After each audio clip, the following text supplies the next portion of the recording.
The public at large has a limited attention span. For example, let me get back here, go back a few years. Werner von Braun said in 1959, now get the year, 59, 5 years after 54. Now what the hell happened in 54? Well, something unusual happened at Morock Air Force Base in California in 54, where an aging president had an encounter that literally damn near killed him. Because right after this event in 54 at Morock, the poor old dude had a heart attack. He was not able to deal with this thing. Anyhow, in 1959, a famous Nazi by the name of Werner von Braun, who literally built our Saturn V program from the ground up, had this to say, and this appeared in several U.S. newspapers. I kid you not, this was published in newspapers. Werner said in 59, "We find ourselves faced by powers which are far stronger than we had hitherto assumed, and whose base is at present unknown to us. I cannot say more at present. We are now engaged in entering into closer contact with those powers." Now, wouldn't you have thought that Werner would have been mobbed? Explain this? What the hell are you talking about? Who are these powers that you're referring to? I mean, you're one of our top scientists. You're building the Apollo program for us. This is in 59. No major response. Like, it just went over. 1980. Another German professor by the name of Hermann Oberth said this, and this was quoted and published in several American newspapers.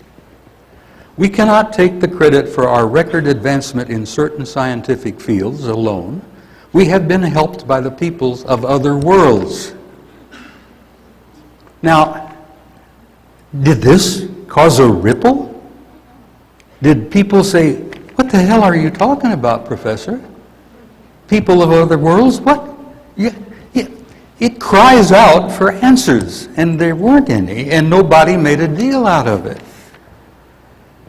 And then here we have something in 1987. A prominent American senator from Hawaii,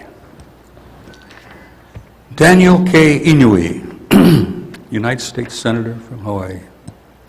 He said this in a committee, and it's in the congressional record.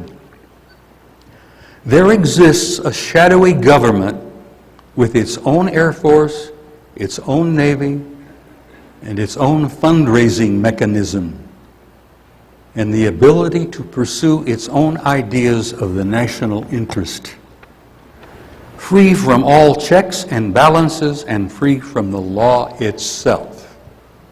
And this is in the congressional record.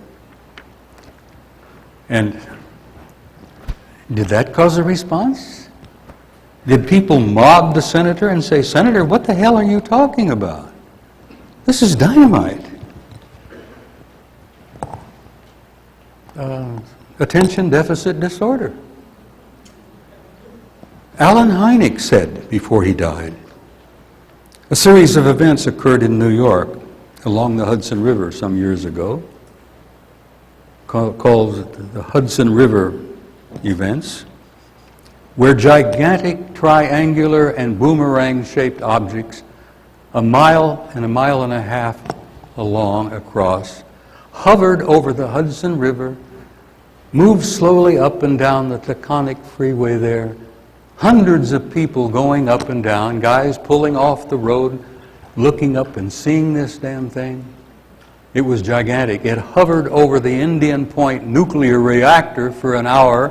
All the alarms went off. All of the security people responded to this thing, and it took place. And not one word from the authorities about this, except some stupid-ass idea.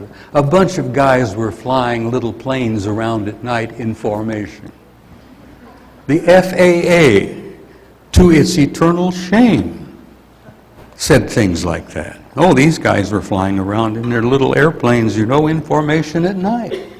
Never mentioning that this was a total violation of FAA regulations, as if those little guys in little airplanes could match something that's 1.5 miles across, a boomerang, a triangle, attention deficit disorder. It goes on and on and on. Where am I here?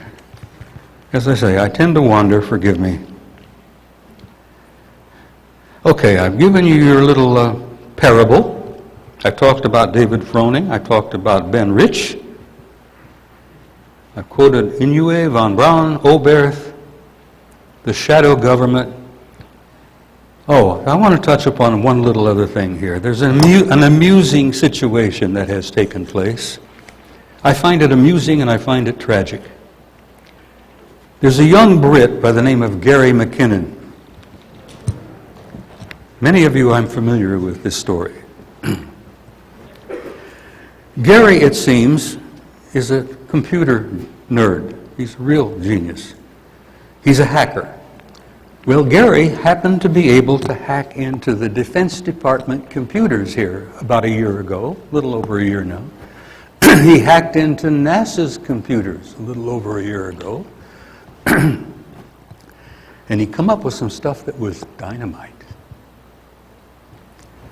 And so what happened is that we found out about it and we got a hold of the Brits and we said, we want that man and we're going to put him on trial and we're going to stick his ass in jail for 70 years.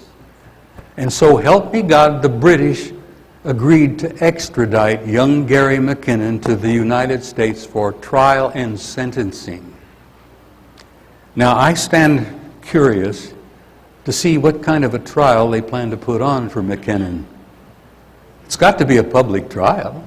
He's not a U.S. citizen. They're charging him with a violation of our computer security systems and all the rest of it. So this kid's being sent from the UK over to the United States, and they're going to put his little butt up in front of a judge and a jury and charge him with damage by breaking into our NASA and our Defense Department computers. I and others have said they should hire the kid, for Christ's sake, and put him to work. If he can crack, hack into those computers, he must know what the hell he's doing. But let me just touch lightly upon what did Gary McKinnon come up with? What did he download when he hacked into those computers? He apparently downloaded some stuff, packaged up the material, and turned it over to a British researcher by the name of Timothy Good. Now, Tim, for many of you who know of him or know of him, he's probably one of the top researchers on the planet. He's a brilliant young man. I say young, he's about the age of my son, about 57, maybe close to 60. I'm sorry? Anyhow, Timothy Good apparently was the recipient of some of this downloaded material from McKinnon. McKinnon says, I got some dynamite here. And he gave it to Timothy Good with the idea that maybe Timothy eventually could publish it. Now the question is are they going to try to extradite Timothy Good to the United States and put his butt in front of a jury and a judge? But we don't know. The Brits I met in Barcelona told me that the story is pretty definite, pretty true. But what does McKinnon download? Let me just touch upon a couple of things. Orders, military orders, transferring a commander from one vessel to another vessel. Now the vessels were named USSS Curtis LeMay. And the other vessel that this guy transferred to, this commander, was the USSS Roscoe Hillenkotter. Now, Curtis LeMay, most of you are well aware, is dead now, one of our top 4-star Air Force generals who bombed Japan back to the Stone Age, practically, because of Strategic Air Command. There is a vessel named the USSS Curtis LeMay, and a commander transferred from that to the USSS Roscoe Hillenkotter.